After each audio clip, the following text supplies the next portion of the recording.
What is the absolute worst game you ever played? Maybe you thought of a game that was disappointing, or maybe you thought of a game that is filled with bugs and glitches. Although a few games I personally don't really like came to mind, I decided to find the definitive answer. I found a list of the top 100 lowest rated games on Steam, and I'm going to play them all to find out which game I personally think is the worst. Now, let's spin the wheel and get ready to go dumpster diving.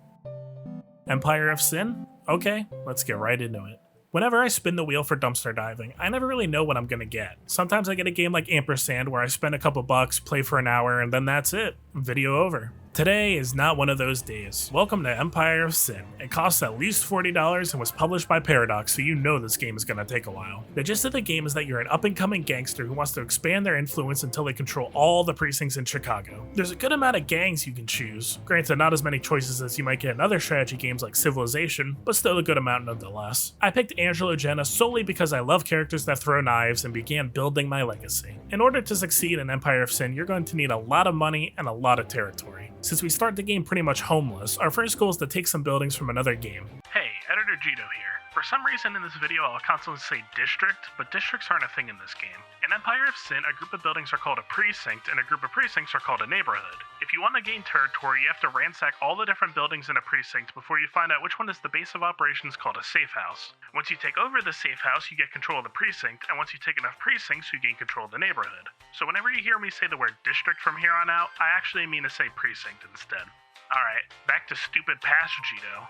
It's time for the first main aspect of Empire of Sin, the combat. Each round, all the gangsters will roll a sort of initiative that decides turn order. On your gangster's turn, they can move anywhere in the white space surrounding them, and they have 2 action points. With that, they can do most of the usual moves in a game like this. You can do a melee attack, shoot someone, use Overwatch to attack any enemies that move into range, use an item, or you can spend that action to move further. At first, I was having a blast with the combat. I thought it was fun running into battle guns ablaze, using my throwing knives on everybody, and I thought it was overall a solid system. I set the difficulty to normal, and I found that the AI gave me a decent challenge without ever going into unfair territory. But after playing for so long, I can confidently say one thing.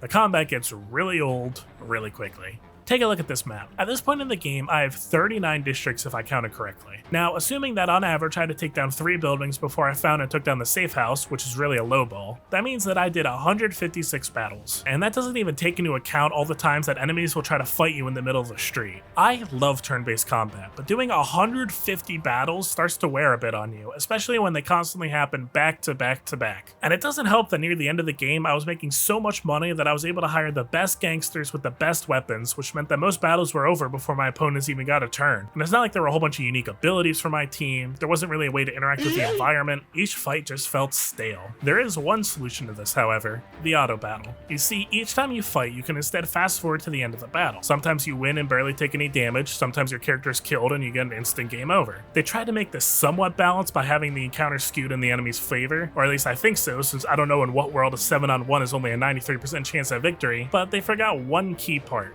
That's right, we're gonna cheat. If you fail the auto combat, all you need to do is load a previous save and try again until you win. Normally, I would be against doing something like this, but when you constantly are made to battle one single person, or you have to do 10 to 15 combats back to back, I just wasn't having fun. Of course, you actually have to do something with all this property. Welcome to the second main aspect of Empire of Sin, the management. Once you own a district, you can build a racket on the property there. There's 4 main rackets at your disposal. You have the brewery, which lets you produce alcohol, the speakeasy, which makes you a steady profit that increases with alcohol, a brothel will attract more people to your district and give you a bit of money, and a casino that will either make you a lot of money or a little bit of money. Each racket also has some unique upgrades. The brewery's letting you produce more higher quality alcohol, while the other rackets let you increase the amount of customers and profits you get. Each upgrade also increases the amount of police activity in the district, which supposedly causes raids and can be lowered by the deflection upgrade. If you upgrade the safe house in the district enough, you can also get special buildings with their own unique upgrades too. Since the alcohol you make is distributed through your entire empire already, I felt like the placement of these rackets didn't really require too much thought.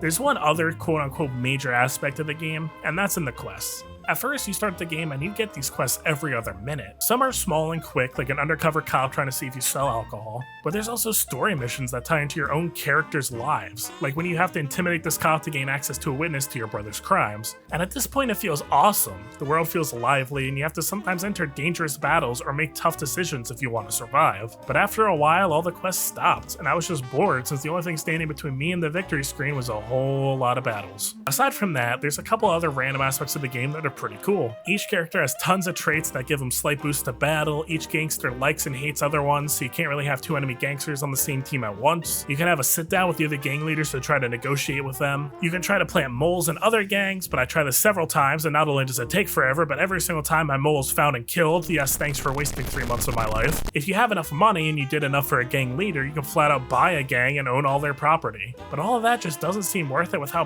boring the game was. At least, that's what I thought until I beat the final boss. I did it. After 20 hours, I won. Now it's time for my reward. Oh, I get a short cutscene of my gang leader sitting in a taxi complaining that he's bored and wants to go somewhere else. Honestly, I really liked the game at first. Sure, after a while it gets repetitive and the gameplay's rather shallow, and I honestly don't think I'd recommend the game especially for $40, but I definitely didn't think it belonged on the top 100 worst games on Steam, so I wanted to see what other people had to say. The first complaint I found is issues with the game's performance, which I didn't personally notice, so that might be something they patched. The second, and arguably more important complaint, was that they announced DLC that never came. I can definitely see why this would be annoying for players who pre-purchased the Season Pass on Steam, especially since the game to this day has an untitled Expansion 2 that you can still buy, even though it will likely never be playable. I'm not gonna lie, I am a little biased since I love the whole mafia genre of games. That being said, I still think that if you only take into consideration the base game, it's the best one I played so far. That doesn't excuse you though, Paradox. Do better. Anyway, I hope to see you all in the next episode of Dumpster Diving. Peace out.